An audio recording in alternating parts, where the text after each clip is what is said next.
Hey, this is Paul from The Answer, and you're watching Underkill TV.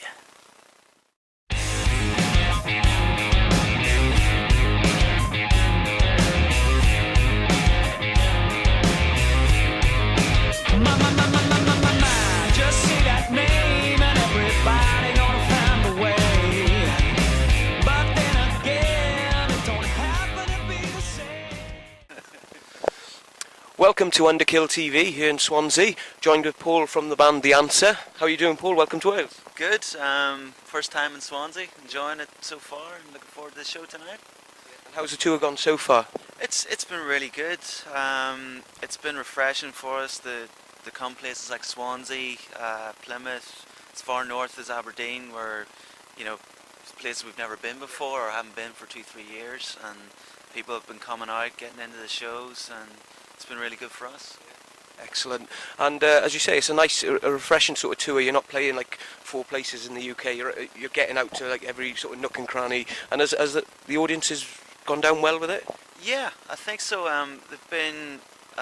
We did a bigger tour, sort of 40 dates in sort of October to December time, and I would say maybe these crowds are even more appreciative because it's these sort of places maybe starved of bands coming, and when you do come, they come out and really go for it and give you a great reception.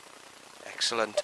And obviously you're out promoting a new album, New Horizon. Yeah. Could you tell us a little bit about that? What sort of direction is it? We've got it here. What sort of direction is it compared to sort of previous offerings you've had? It's still The Answer. I think you'll hear that. It's maybe a bit heavier in places. Songs like Concrete on there, which probably as heavy as anything we've done. It's a bit more stripped and a bit more direct, and it's a lyrical approach too, I think. We worked with Toby Jepson on it, and Tobe came in and kind of, obviously a thing we've got all through our career is you're a great live band, and you haven't quite captured that on record yet. So it kind of has been, I mean, I wouldn't agree with that 100%, I think sometimes we have, but it's it's a thing that keeps coming back to us, and Toby brought that too and said, we're just going to set you up in the room, guitar, bass and drums are going to be completely live. It's going to be from one take, the same take, there's more than one take, and you're going to play the solos with the bass and drums, you're not overdubbing it, and we might overdub a little rhythm guitar underneath afterwards. If there's anything that's really, really bad, you can fix that, but you have to get it in the room. So we do 15-20 takes until we got it, and we're all like, I got this, drummer's got it, bass player's got it, and that was it.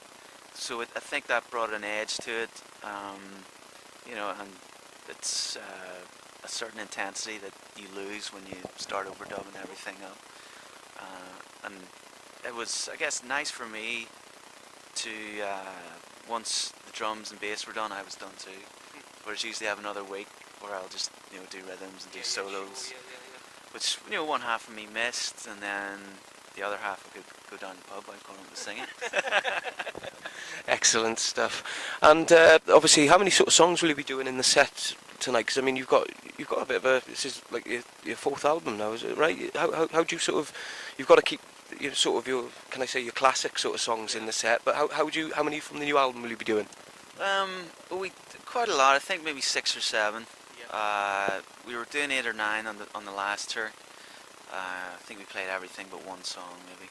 So this time it was a little bit less this time, but we're doing some bonus tracks from the album. Some other B-sides people wanted to hear. We're doing a Rory Gallagher cover of Cradle Rock as well. So there's a little bit of everything that I think to keep it entertaining for people who maybe saw us in October and November, and for ourselves. I mean, that's one thing, is you've got to sort of keep things fresh, because a lot of bands that do go out, some bands even sort of say in between songs word for word, you've got to keep it sort of, to keep the fans interested, if you know what I mean. Yeah, certainly, yeah, you gotta, some people come to 4 or 5 shows, so you gotta change a few songs about, and we have, I think, always the tricky part in the set is the 3rd song, what do you play there?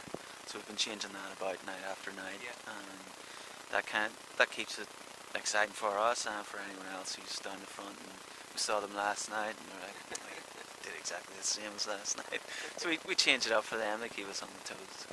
Excellent stuff. And one thing I was going to ask you was, obviously, I think it might have been the first time you played Wales was back in Cardiff in about 2006, maybe 2007, opening for the Tokyo Dragons. I think maybe even further back. I think it might have been 2005 was the very first one, yeah.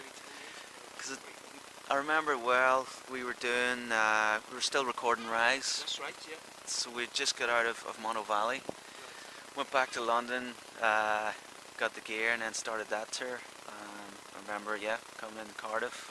So it was kind of, we did maybe 6 weeks on the road in between having the album. I think we'd done the basic tracks, and then it was just vocals and solos and nice things to do. So we did the tour, went back and finished it. So yeah, Tokyo Dragons took me out for the first time and educated me in the ways of the road.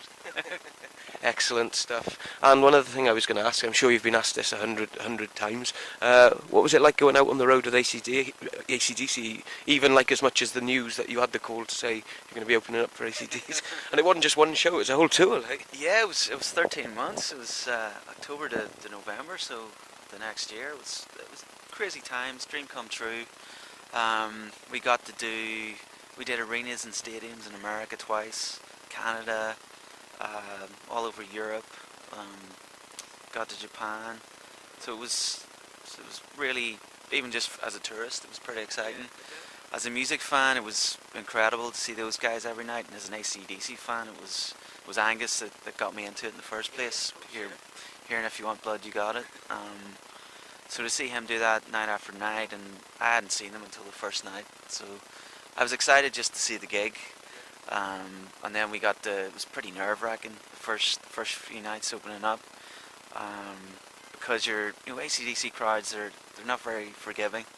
I think if you come, if you show you're going to put the effort in and work at it, eventually they'll come around. But initially they're there for the guys. And I remember particular show in France going on, and the atmosphere was incredible, cheering. I was thinking we're bigger in France than we thought. This could be good. But they were cheering for AC/DC, thinking they were coming on, and then the Answer logo flashed up on the screen and turned it boo. So I was walking on, and actually good friend, he's just passed away, unfortunately, Van Buren Fowler from Driving and Crying, was my guitar tech at the time, and he said to me, "Okay kid, this is what you got, throw into the lines tonight, let's see if you can do it." And we went down really well, and after Come Follow Me, the boos turned to cheers. Yeah, you won him over then. Yeah, and it was, I think, one of my favourite shows in the whole tour was Paris Bercy. You had to work for it, because it's a big stadium. It's like an indoor stadium, isn't it? Yeah. Mm-hmm. But it's an incredible atmosphere, and great light show, and great arena to play in. Excellent stuff. Well, Paul, I know you've got a busy schedule, and we do really appreciate you to stop by and tell us a few things about the new album. Those of you that haven't got the new album, it's out in all good record shops. It's called New Horizon, and it's by The Answer. Make sure you buy it. It's fantastic. Well, this is Alistair from UNDERKILL TV signing out with Paul from The Answer. Thank you very much, Paul. Thanks, Alistair. Pleasure.